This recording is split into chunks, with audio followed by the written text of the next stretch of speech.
Alors Sam, on commence simplement. Est-ce que tu peux te présenter? So my name is Sam Goodchild. I'm the skipper of Vulnerable and on the Vendée Globe 2024. Est-ce que tu peux nous raconter bah, ta découverte de la voile? Parce que tu as la particularité, tu n'es pas le seul d'ailleurs dans cette flotte du Vendée Globe. Vous êtes plusieurs comme ça à être quasiment nés sur un bateau. Yeah, my life has always been on and around boats, and it started very young. So I grew up living on a boat when I was a baby with my family. Just a few months old. I don't know the age exact, but from a few months old, I lived on a little 35-foot wooden boat, and that was the first 7-8 years of my life was living on that boat. Raconte-nous comment tu découvres la voile sportive et comment petit à petit va germer en toi l'idée d'en faire un métier. Yes, I guess this competition sailing or racing sailing came quite a lot later than actual sailing for me. It was when I was 11, 12, and it was racing dinghies and racing liveaboard boats on Grenada, the island where I spent most of my upbringing. And yeah, so it kind of started there, learning how to sail lasers and race on liveaboard boats in the local regattas. And then where it kind of really took an acceleration was when I was 15 years old. And when I was 15, I moved back to England, to the UK, to go to school. And then I found the closest sailing club to where I lived. I fairly quickly found a group of people interested in racing and managed to surround myself with motivating people and ended up doing match racing and small boat sailing. And then when I was 16 or 17, I got introduced to the British Keelboat Academy, which was a campaign set up to help youngsters get into big boat sailing. And through that, I discovered offshore racing a bit more, and most notably the Alex Thomson racing team, so Hugo Boss team. That was in 2007, 2008. And so I met that team and kind of got introduced to the world of offshore racing professionally and the Vendée Globe with Alex Thomson's campaign. Et quand même, à 18 ans, tu es déjà dans le chenal des Salauds d'Olonne avec Mike Golding. Explique-nous ça. Yeah, so I started working with Alex Thomson actually quite quickly. I ended up working with Mike Golding for the 2008 Vendée Globe on Ecover. And I mean, 4 years earlier in 2004, I discovered the Vendée Globe reading my dad's magazines, and it seemed like this incredible thing which was impossible. And little did I know that 4 years later I was going to be on Mike Golding's boat going down the famous Les Abdelon Channel. And yeah, so I ended up being his nipper at 18 years old, helping out the technical team, getting a few things ready before the start. And I was lucky enough to go down the channel on his boat the day of the start in 2008, which is a memory I'll probably never forget. And here we are, 16 years later, and it's my turn. Explique-nous là ce que tu ressens, ce que ça évoque pour toi à ce moment-là, ce que tu te dis en vivant ça aux côtés des deux grands skippers britanniques, que ce soit Alex ou après Mike, qui ont ouvert la voie à beaucoup, avec Hélène MacArthur bien sûr, mais côté anglais, voilà les grands noms des participants au Vendée Globe. Qu'est-ce que ça évoque pour toi à ce moment-là? Qu'est-ce que ça ouvre peut-être comme perspective? I mean, it was definitely a period of discovery for me, from having this dream to do the Vendée Globe to finally being able to discover or kind of live the Vendée Globe, if you like, through Alex Thomson's team and Mike Golding's team. It was really a moment of it being a crazy dream 4 years earlier to being able to touch it in a way and be like, okay, this is possible. There are people that do this, and I don't know how, I don't know when. It doesn't look easy, but I want to do it, and I'm going to find a way to do it. And yeah, so it was I guess a moment of realization that it is possible. It is within reach, if you like. And yeah, I mean, it's pretty strong emotions going down the channel. Even I wasn't the one leaving; I was coming back, and even that I can remember the emotions today being really strong. And the amphitheater that is created by the channel with all the people on both sides, the fact that they're above you when you're going out the channel, and it's quite long and it's noisy and it's loud, and yeah, I mean it's an impressive moment. I lived it again in 2016 with Eric Bellion, and so yeah, it's going to be a whole new idea. Thinking I'm the one that's not coming home the evening of the start, and I'm looking forward to it. Et à ce moment-là, qu'est-ce que représente le Vendée Globe pour toi? C'est de l'aventure, c'est de la régate, c'est un peu des deux? Qu'est-ce que ça évoque pour toi à ce moment-là? For me, I guess at this moment, the representation of the Vendée Globe is a cocktail, a mix of the adventure, the competition, and just the going into the unknown that really appealed to me, of going and doing something which seemed completely crazy, impossible to your normal human beings, including my family, I think, when I told them I wanted to do it. And then the competition as well, because I'm driven by wanting to push myself, to push the limits, to do better, to go faster, and finding this incredible mix in the Vendée Globe, which is around the world non-stop. It's you can't really think of anything bigger to aim for as an achievement, and to do it in a competition. That cocktail of the two bits together and really drives me. Alors pour autant, après cette découverte en tant que technicien, équipier auprès de ces grands noms, tu vas aller, toi, t'aguerrir sur beaucoup de supports différents. Tu vas vivre plein de choses avant de revenir à ce projet Vendée Globe. Est-ce que tu peux nous raconter brièvement cette carrière qui se construit petit à petit en étant un équipier expérimenté, puis après à la tête de tes propres projets sur différents supports?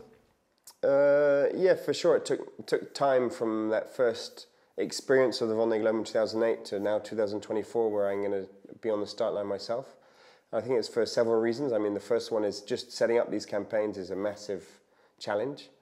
Financially, timing, there's so many things so many stars that need to align and so many elements that need to come together for it to work, that it's not just as easy as saying, I'm going to do the Vendée Globe. And I mean, the biggest challenge in that is finding a sponsor. There's no secret behind that. So that took time. And then I think also I was driven by wanting to do it properly. I was always surrounded by people that were very professional in their way of approaching sailing, very performance driven in their way of approaching sailing, and that appealed to me. So I wanted to make sure that when I did the Vendée Globe, I did it in good conditions. I didn't want to just do it in any condition just to say I've done the Vendée Globe and the adventure's enough for me. I wanted to be able to unite the competition side of things as well. So that meant that maybe I was a little bit more picky a little bit more difficult about what conditions I wanted to get to the Vendée Globe start line were in. And also I had amazing opportunities alongside to sail with some amazing sailors on some amazing boats and gather some amazing experience, which means that today in 2024 for my first Vendée Globe I'm in a much stronger position. So yeah, it's several elements that come into the fact that it took such a long time. But I definitely feel more comfortable doing it now than I would have done at 22 years old in 2012, for example. Et alors, comment tu te sens aujourd'hui, toi, à l'aube de ce premier Vendée Globe, avec justement ce parcours où tu as essayé de cocher toutes les cases pour faire monter ton niveau et arriver, comme tu le dis, en ayant vraiment la possibilité de vivre l'aventure au mieux, mais aussi le sport au mieux? Est-ce qu'il y a quoi? De l'excitation, de l'appréhension, du stress? Yeah, I guess today, now, just before the start of the Vendée Globe, I've kind of got a little bit of all the feelings. I feel very fortunate to begin with, to be able to have the opportunity to do this Vendée Globe, to do it in great conditions with a great team, surrounded by great people. That's not everyone has that opportunity in their life, and I've got it.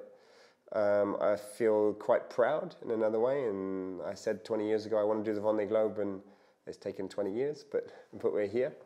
So I'm quite proud. There's some apprehension as well. I've prepared as well as I think I can. I've spoken to as many people as I can to get as much experience as possible before doing a first Vendée Globe. But I'm still going to go to sea for 3 months by myself, so who knows how and what could happen. For sure there's some excitement to go live this dream that I've been working for so long. And then there's a desire to enjoy the moment. And I spent a lot of my projects kind of always looking down the road, okay, what's next? And I'm very aware that a Vendée Globe, maybe I'll do it again, maybe I won't, who knows? But enjoy now, because it's taken a long time to get here. It's taken a lot of hard work, and I'm fortunate to be here and to be surrounded by good people, so enjoy it as well. So I'm trying to be conscious of the fact to enjoy what we have and when we have it and now. Alors raconte-nous comment arrive ce projet aussi bien ficelé dont tu parles, finalement dans un temps assez limité avant cette édition, puisque c'est seulement il y a quasiment moins de 2 ans qu'arrive cette opportunité. Yeah, for sure. I mean, the opportunity for this Vendée Globe came up a little bit late. The project started at the beginning of 2023. So that gave, we're at the start of the Vendée Globe, we're going to be less than 2 years into the project. So yeah, it's been a bit of a compressed project. That said, this sort of project doesn't come overnight.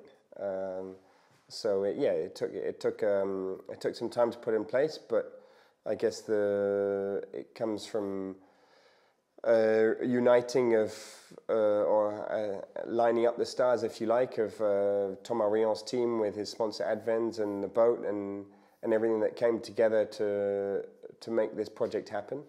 And fortunately, over the 2 years, we've been able to really make the best out of it, and looking forward to the start in November. Et alors raconte-nous, parce que sportivement, très vite, ça fonctionne. Tu as collectionné les podiums sur toutes les courses sur lesquelles tu t'es aligné, jusqu'à quand même peut-être un warning, je ne sais pas comment tu l'as vécu, ce dématage sur la New York-Vendée. Raconte-nous cette période d'apprentissage de l'IMOCA intensif qui marche bien, et puis des fois il y a des mauvaises surprises. I mean, yeah, these projects are very technically complicated, and unfortunately accidents happen, if you like, for various reasons. And so yeah, we lost our mast in June this year, June 2024. So yeah, it's unfortunate, it's frustrating. I always bring a pride in bringing the boat back to the dock in the same way it left the dock. So when you bring it back broken, it's obviously frustrating and not what we want to do.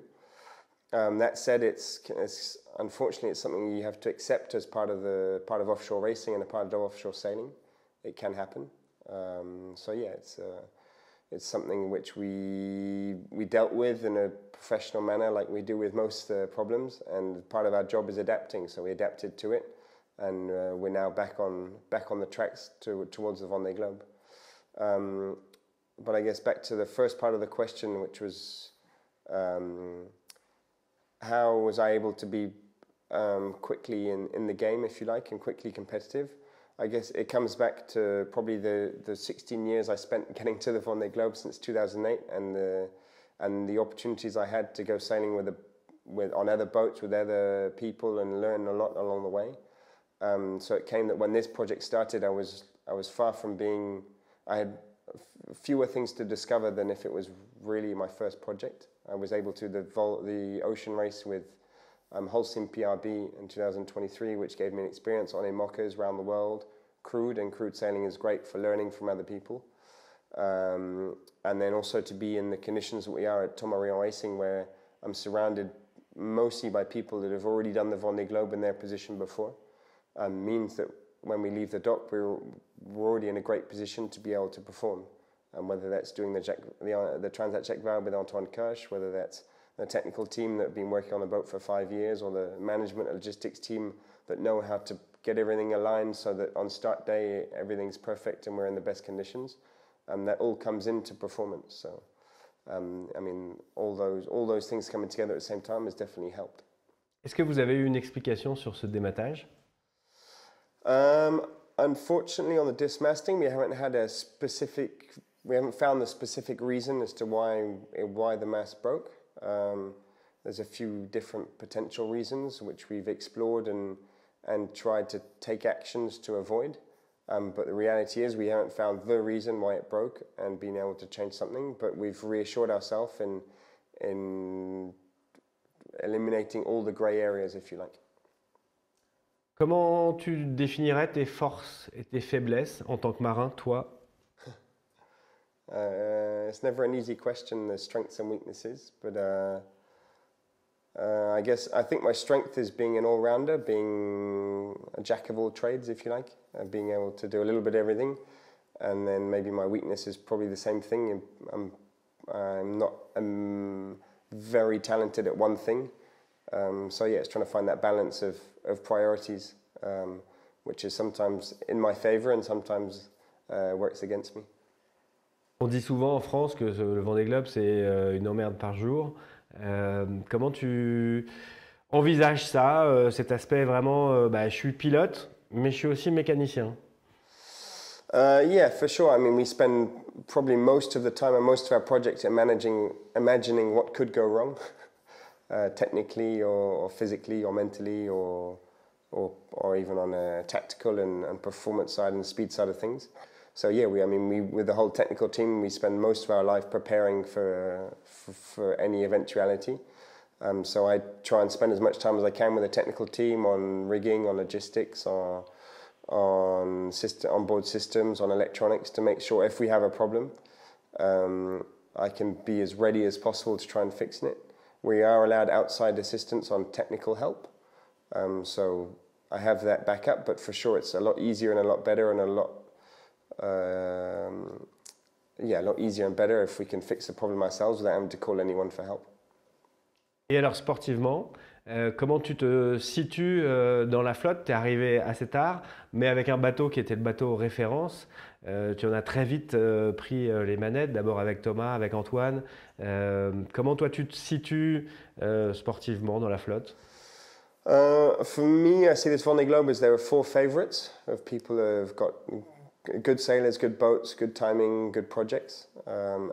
And then there's maybe 10 sailors in the second group which are ready to get in the way and be difficult if we're given the opportunity.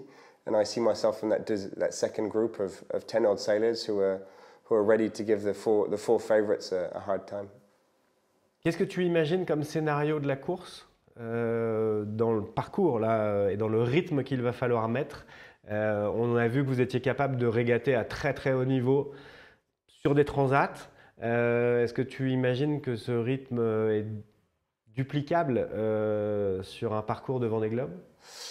I mean, if we come back to my apprehensions, if you like, I guess that is finding that level of how hard to push the boat when is one of my big question marks. Because yeah, we've seen how hard we can push the boats double-handed on a transatlantic race when the bad conditions will be 3 or 4 days, and then you have a transition, and then you have another 3 or 4 days, and it's much more manageable for ourselves in the last 2 years. But for sure, sailing around the world non-stop, we could find ourselves in the Southern Ocean with difficult conditions for weeks on end, and for sure that will change things a lot. So I mean, it's one of the things I don't really know how I'm going to manage that personally, how the fleet's going to manage that, and yeah, it's something that I have the corner of my mind is that we're going to have to be able to find the right balance to first you have to finish. So yeah, it's always part of the Vendée Globe, and that's probably one of the things I'm the least sure about. Quelles seront les clés pour toi pour un Vendée Globe réussi?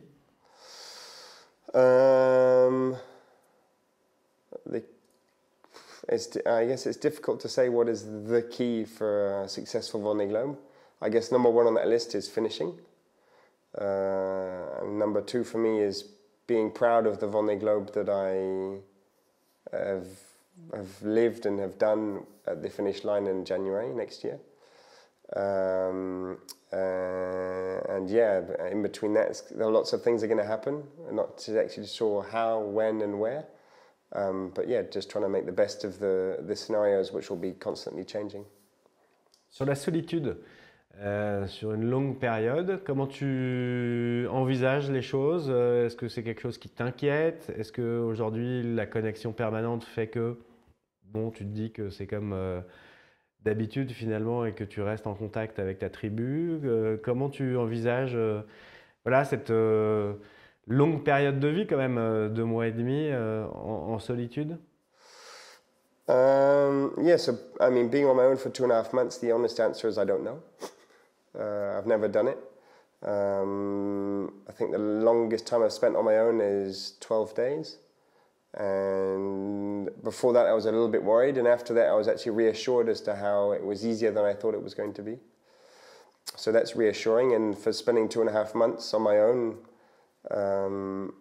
I've prepared for it. I want to do it, and we'll see how it goes. But the reality is I don't know, and I think it's something you don't know how it's going to go. You can prepare yourself mentally and maybe physically and technically bring a few elements to try and pass the time, if you like. But the reality, until you've done it, I'm not sure we know how it goes living on our own. So ask me in 6 months' time. Et qu'est-ce que justement tu emportes pour essayer de distraire les moments de monotonie peut-être?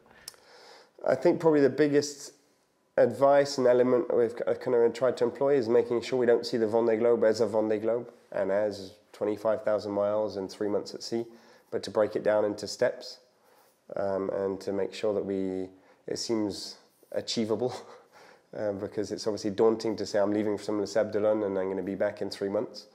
So yeah, it's probably my main element of that is break it down into steps, break it down into processes, and making sure that everything is as bite-sized as possible, as you like, and achievable as possible without overwhelming. Et sur la vie à bord, est-ce qu'il y a des choses qui t'inquiètent peut-être, ou au contraire que tu as préparé spécifiquement en te disant voilà, je vais passer 3 mois ici, donc il faut que ça soit très confortable, chauffé, avec mes livres, mes films et ma musique. Comment tu as envisagé ta vie à bord en dehors de l'aspect purement sportif? I mean, for sure, after doing the ocean race last year with Holcim PRB, we spent 5 weeks in the south by ourselves with 4 people on board, but at sea without seeing land. And from speaking to other skippers, there's a few kind of notes and a few ideas that we bring back as to what we can do to pass the time. And I mean, after that experience, when I came back to my boat and my team and started thinking about how could we prepare the Vendée Globe, quite high on that list was making sure that life on board was going to be as comfortable as possible, because the more comfortable you are, the more you can concentrate on things that matter, whether it's decision making, on performance, on tactics or fixing. So that's sleeping well, whether that's protecting your ears because there's a lot of noise inside the boat. Whether that's just having somewhere to relax and de-stress, whether it's having some podcasts or some music to listen to, which can kind of disconnect you from the situation and maybe just have a little bit of mental rest in the middle of the ocean, is something we've worked on, and making sure that physically and mentally we can be as comfortable as possible to kind of free up time and space and stress to do other things. Sur la vie dans le bruit, et la vie avec des alarmes en permanence, moi c'est ça qui me frappe à chaque fois que je regarde vos images.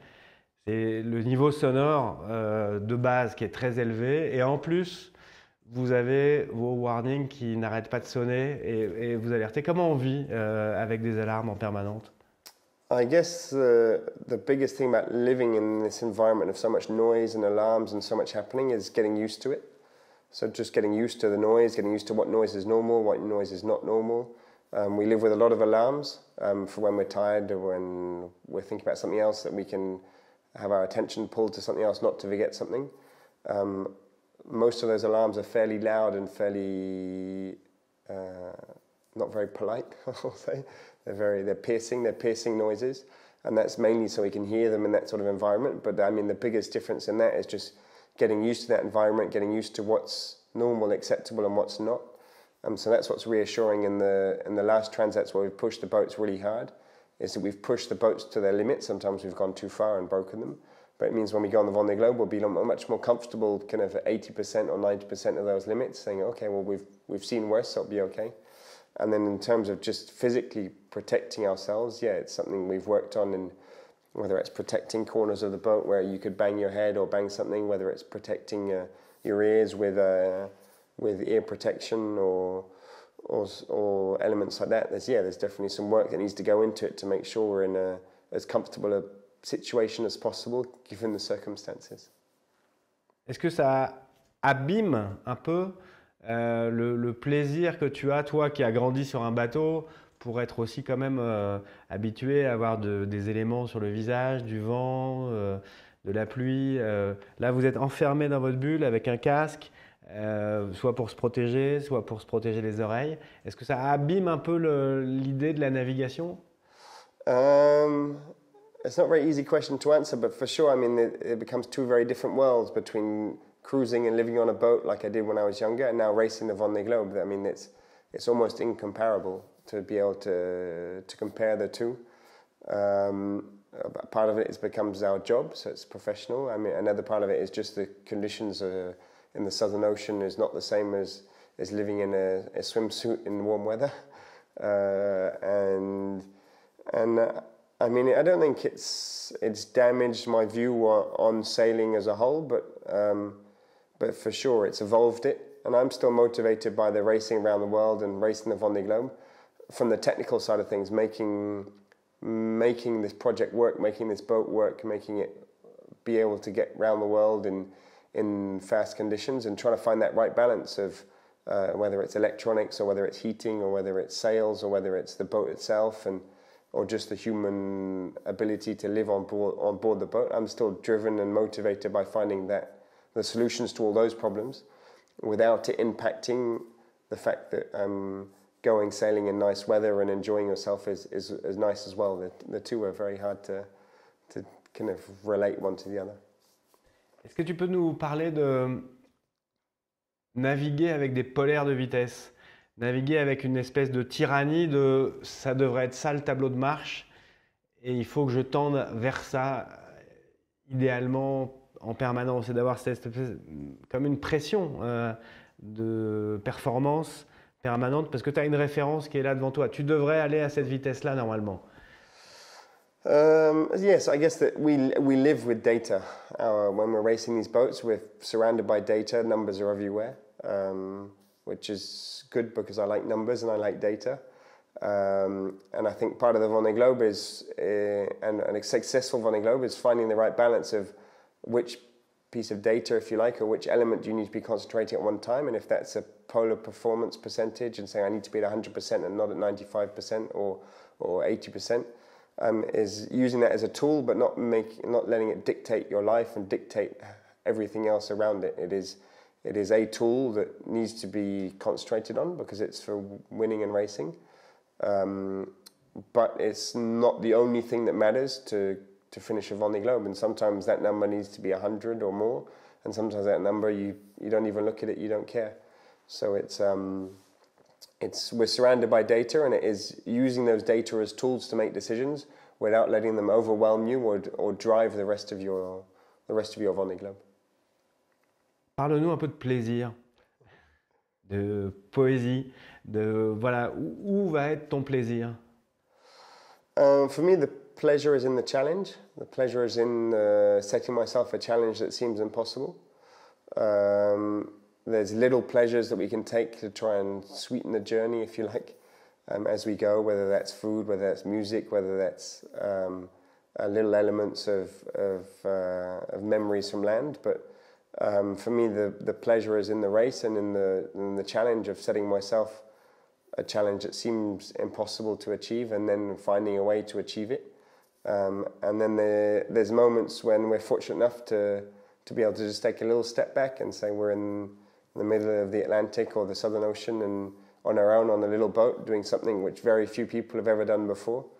And we're fortunate to be here, and who knows how many times it could happen in our life, so appreciate this moment. So it's not always easy, that's for sure. But I asked for it, so I'm not going to complain. Et pour finir, parle-nous de ce qui fait la magie du Vendée Globe, c'est le Sud qui fait rêver tout le monde.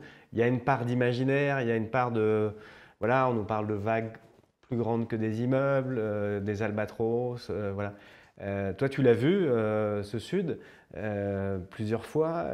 Raconte-nous à quoi ça ressemble et à ce que toi, tu t'attends. Qu'est-ce que ce serait un Sud rêvé pour toi dans cette régate? Yeah, again, we all talk about the South, the Southern Ocean, and for sure it's a big element of the Vendée Globe. It's the point of the race when we're the furthest from anyone and anywhere else. There's points when we're closer to the International Space Station, so you feel very isolated. It's somewhere where not many people go very often in the Southern Ocean. It's vast. There's nobody. That you don't even see airplanes flying in the sky. So yeah, it's in some ways it's very mental, the South, in terms of just thinking how far you are from anything and how exposed you are, if you like, to any dangers, whether that's big waves, big winds, big storms, and just thinking you're out there, so you need to be a little bit more careful because help isn't just a phone call away. So yeah, there's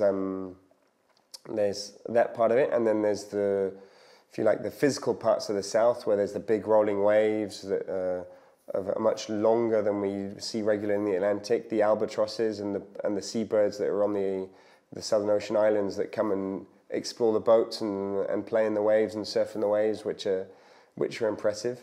And then there's the icebergs. We don't see too many of them anymore, but you can definitely feel the temperature of the water, which is colder than you can see anywhere else.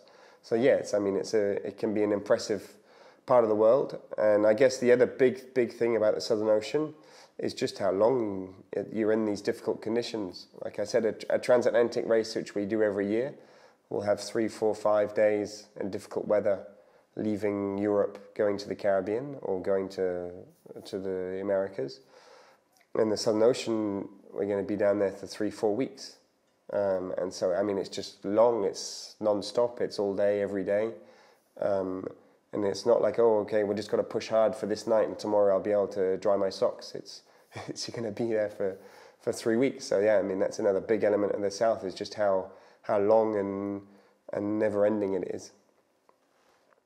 Et puis une question sur les zones d'exclusion, parce que tu parles de glace.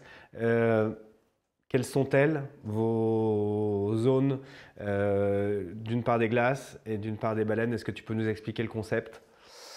Yeah, so there's quite a few restriction zones around the Vendée Globe course for several reasons. The main reason is to avoid accidents. And so in the Southern Ocean, there's the ice exclusion zone. So with all the icebergs that come off Antarctica and drift north, there's big icebergs, and behind them there are smaller icebergs.